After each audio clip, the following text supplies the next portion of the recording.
Hello, VC. Roger here again.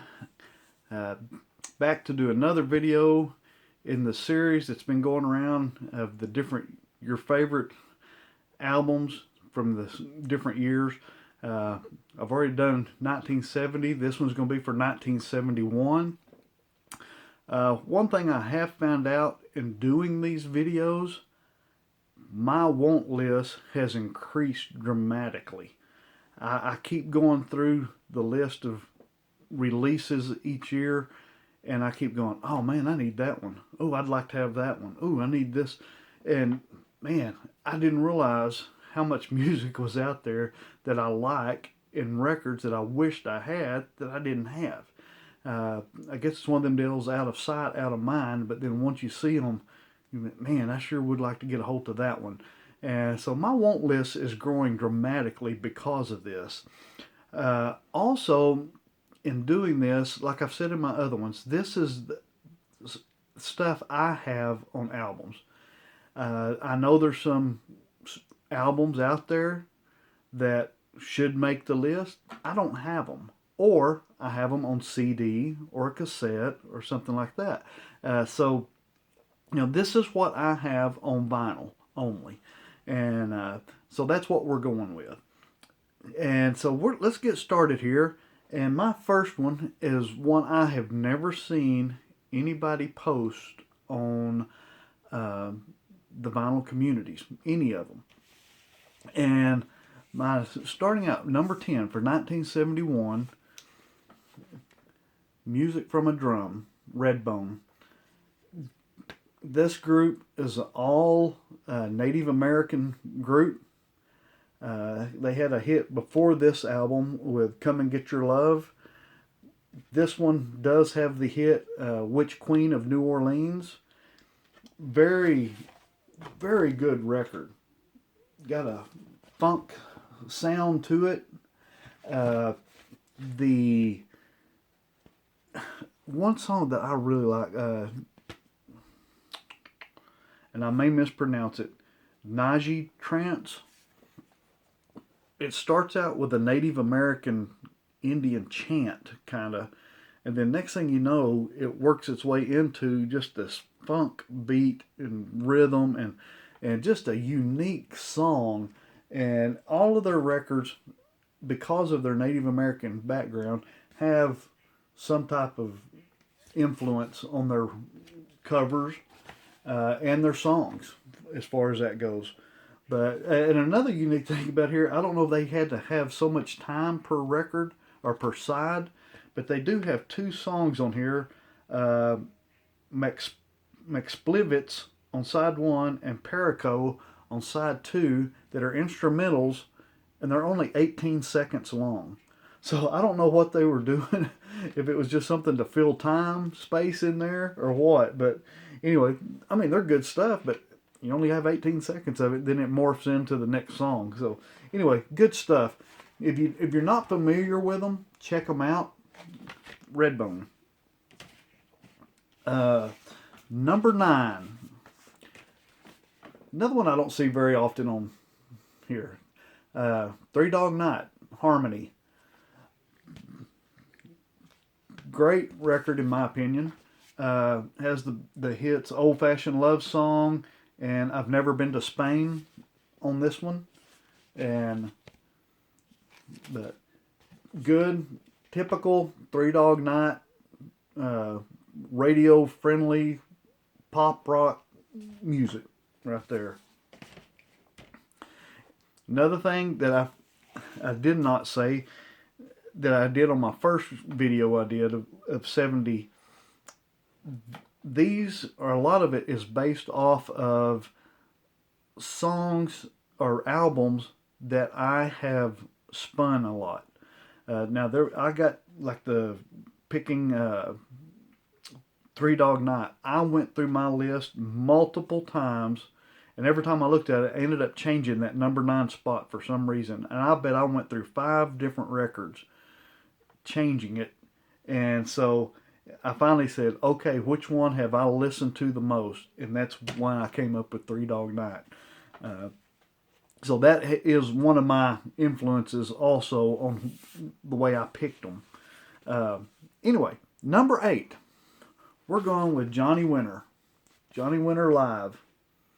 And Johnny Winter and Friends, this does have the young Rick Derringer in it.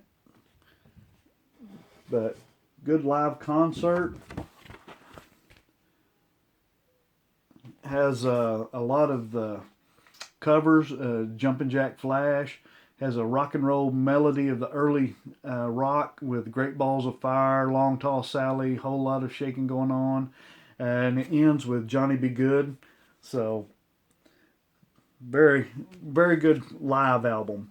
That was another thing in this year. I almost picked some more live albums. There were several live albums that I thought, man, were good. But I thought, no, I'm going to try to hold off of the live albums as much as possible. But that one and another one have made my top 10. Number 7, going with Fleetwood Mac, Future Games.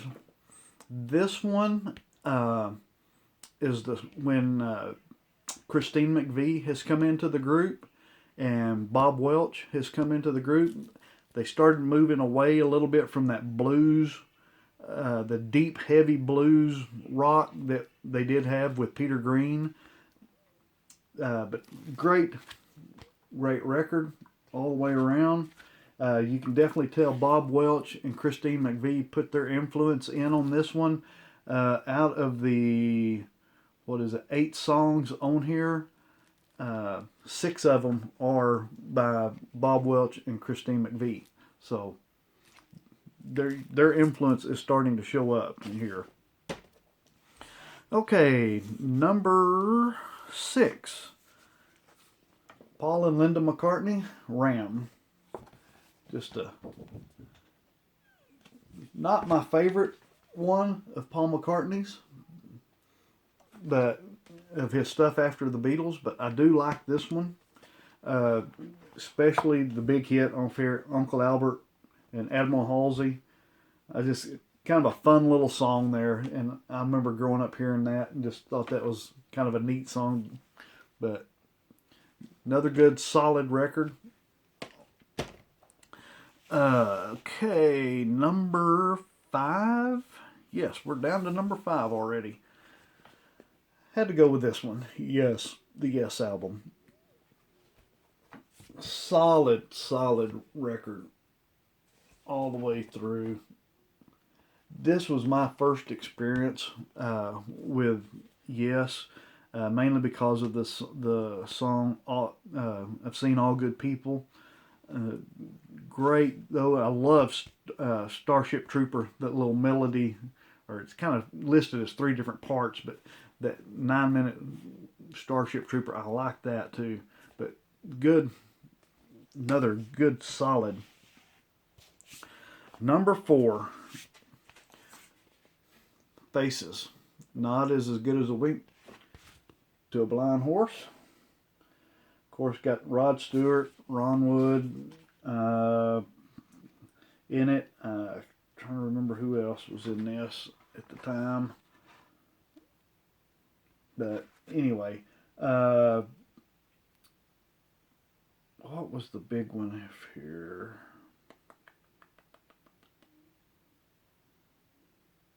Oh yeah, Stay With Me. There it is. Couldn't find it. Stay With Me, the big hit off of there. But it's a good record all the way through. This does come off of just shortly after Rod Stewart did his solo that had the song Maggie May. So they're riding off his momentum from that as well.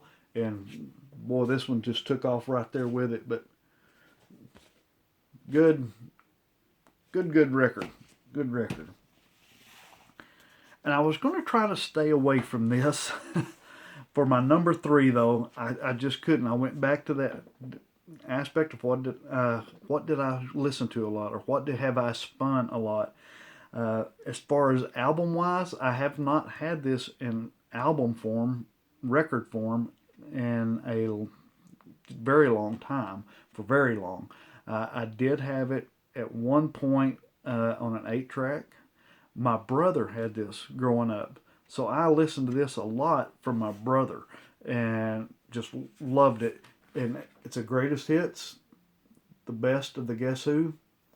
As I've said on here before, I love Randy Bachman's music, and this is just further proof of his great work. It seems like with any group he's with, any bunch he gets with, I mean, this is just These Eyes, Undone, No Time, American Woman, No Sugar Tonight, New Mother Nature, Hand Me Down World, Share the Land, Hang On to Your Life. I mean, just good. Listen to this a lot. A lot. Very good. All right. Here's number 2. We're down to the last 2. And of course, number 2 is another live album. And it's probably one of the best live albums ever done. Allman Brothers at the Fillmore East. And this record, for just a jam session, all out, just a great record. Interesting thing on it is I hadn't realized it until I knew Whipping Post took all of the side 4. But also I had not realized that the song You Don't Love Me takes all of side 2. So there had 2 songs on here that were very extended time, long jam sessions on here. But just a good, you just want to sit and hear some blues rock, southern rock, kick it in the pants rock. This is good. Nearly everybody's familiar with that, so I don't think that's anything out of the ordinary or anything I can add to that one. Same thing with my number 1, and I know a lot of people seen this, and it's at the top on a bunch of people's lists, and I had to put it up there too. Led Zeppelin 4. Just such a great record. Well, if I can get it to open. Just very, very good. From the start to finish, every song on here. If I can get this out. My inner sleeve on this thing is shredded. I need to get some work done on it, but get the lyrics to Stairway to Heaven, and then back side of it there. But yeah, everything. Black Dog, Rock and Roll, Battle of Evermore, Stairway to Heaven, Misty Mountain Hop, Four Sticks, Going to California, When the Levee Breaks. Every song on here. I don't know anything I could add that everybody doesn't already know about this record. I don't know of anybody that's never heard this record. So, great record. Something to go along with that, Led Zeppelin. I just finished this book, and I'm going to recommend it to anybody that's a Led Zeppelin fan, and that's The Beast. The John Bonham and the Rise of Led Zeppelin. Very good book. It gets into some details about their tours, the recording sessions, them getting together, John Bonham's earlier career before Led Zeppelin. Just an excellent book. I did not realize, I've always heard the stories, and everybody else has too, about how they would destroy rooms and everything else, and he was one of the main culprits.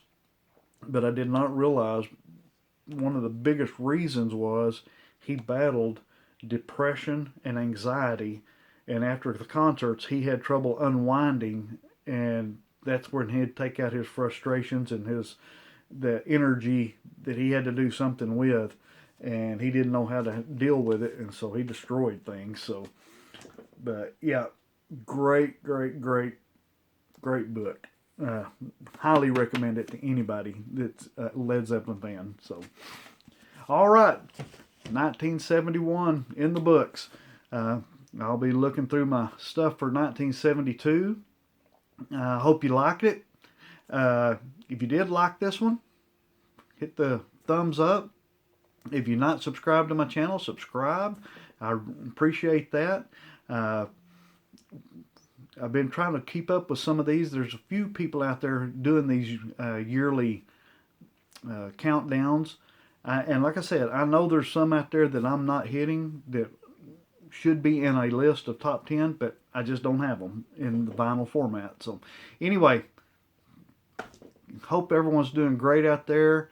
You guys up in the north, I hope y'all are staying warm. I know y'all are getting blasted. I think we're supposed to get blasted this coming week. And so stay warm, enjoy it. Good time to sit in and listen to some music. Y'all have a great one. Bye.